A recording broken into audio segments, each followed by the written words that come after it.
सुबह की हल्की धुंध, एक पुराना यूरोपीय घर, खिड़कियों पर जमी नमी, सूरज की रोशनी दीवारों पर लंबी परछाइयां बनाती है।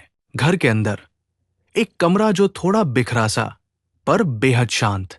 बिस्तर पर लेटा ग्रेगर सामसा धीरे धीरे आंखें खोलता है। उसे लगता है जैसे किसी भारी खोल में फंसा हुआ है। उसके छोटे छोटे कीट जैसे पैर हवा में कांपते हैं, मानो उसके खुद के नहीं। कमरे में सन्नाटा, जिसे तोड़ती है दूर से आती ट्रेन की आवाज। ये वही आवाज है जो हमेशा उसे ऑफिस जाने की याद दिलाती थी, पर आज वो हिल भी नहीं पा रहा। कमरे के बाहर से मां की हल्की चिंता भरी आवाज आती है, बहन की मीठी पुकार, पिता का सख्त स्वर जो हर रोज उसे उठने पर मजबूर करता था। ग्रेगर अंदर से टूट जाता है। वो बोलना चाहता है, पर बाहर सिर्फ अजीब सी कराह निकलती है। दरवाजे की दरार से बहन झांकती है, उसके चेहरे पर हैरानी, अविश्वास और डर।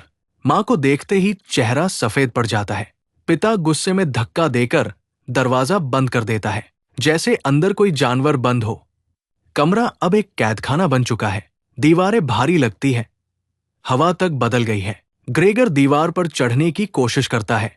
उसके पैरों की खड़खड़ाहट कमरे में गूंजती है। खिड़की से आती धूप में उसका अजीब सा नया शरीर चमकता है। वो खुद को पहचान नहीं पा रहा। वो पुराना मेहनती ग्रेगर नहीं, बल्कि एक ऐसा जीव जिसके लिए दुनिया में कोई जगह नहीं। बहन धीरे धीरे उसके कमरे में आने लगती है, खाना चुपचाप जमीन पर रखती है। उसके चेहरे पर डर भी है, प्यार भी, दया भी। ग्रेगर उसे देखता है, वही एक चेहरा जो अभी भी उसे इंसान समझता है। वो हर नई चीज चखता, ग्रेटे प्रतिक्रिया देखती। उनके बीच एक अजीब सी समझ विकसित होती जाती है।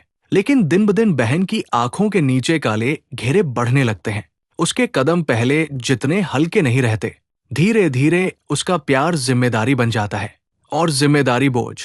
लिविंग रूम में हर रात तनाव तैरने लगता है। पिता के चेहरे पर खींच, मां की आंखों में थकावट, बहन की आवाज में कंपकंपी। परिवार पहले से ज्यादा काम करने लगता है। उनके चेहरों पर चिंता, जैसे ग्रेगर अभी भी उन पर सबसे बड़ा कर्ज है। घर में एक अदृश्य दीवार बन जाती है, जिसके एक ओर परिवार है और दूसरी ओर ग्रेगर। एक जीव, एक समस्या, एक दाग। एक दिन बहन और मां मिलकर उसका फर्नीचर हटाने लगती है। टेबल खिसकती है, कुर्सियां उठाई जाती है, दीवार की तस्वीरें उतरती है। ग्रेगर एक कोने में बैठा देखता रहता है। उसके पुराने जीवन के निशान एक एक कर मिटते जाते हैं। वो समझ जाता है, ये कमरा कभी उसका कमरा था। अब वो सिर्फ एक कीड़े का गड्ढा रह गया है। एक शाम पिता गुस्से से फट पड़ता है। उसके कदम भारी है, आंखें लाल। वो ग्रेगर को कमरे से बाहर धकेलने की कोशिश करता है। फलों की टोकरी जमीन पर गिरती है। एक सेब उछलकर ग्रेगर की पीठ में धंस जाता है। गहरा, दर्दनाक, जहरीला। ग्रेगर चुपचाप सिकुड़ जाता है। उसकी सांसें भारी होने लगती है।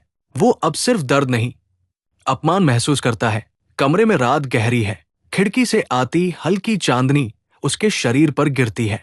ग्रेगर को हर सांस एक बोझ लगती है। वो सोचता है कि उसके जाने से शायद सबके जीवन में हल्कापन लौट आए। वो धीरे धीरे शांत होता जाता है, मानो सो रहा हो या किसी दूसरे रूप में बदल रहा हो। एक ऐसी शांति में जिसका वो हकदार था। सुबह की रोशनी कमरे में फैलती है। दरवाजा खुलता है। ग्रेटे अंदर आती है। उसके चेहरे पर झिझक, आशंका। वो ग्रेगर को स्थिर, शांत, निर्जीव देखती है। मां रो देती है। पिता गहरी सांस लेता है। थोड़ी राहत, थोड़ी अपराध बोध। लेकिन एक बात स्पष्ट है, एक अध्याय समाप्त हो चुका है। कुछ दिन बाद परिवार शहर के बाहर नए घर की ओर चलता है। हवाएं हल्की है, दिन चमकीला है। बहन मुस्कुराती है, पहली बार बहुत दिनों बाद। मानो ग्रेगर का बोझ हटने से सबके कंधों पर से अंधेरा उतर गया हो, और कहीं दूर जैसे ग्रेगर भी राहत से सो गया हो।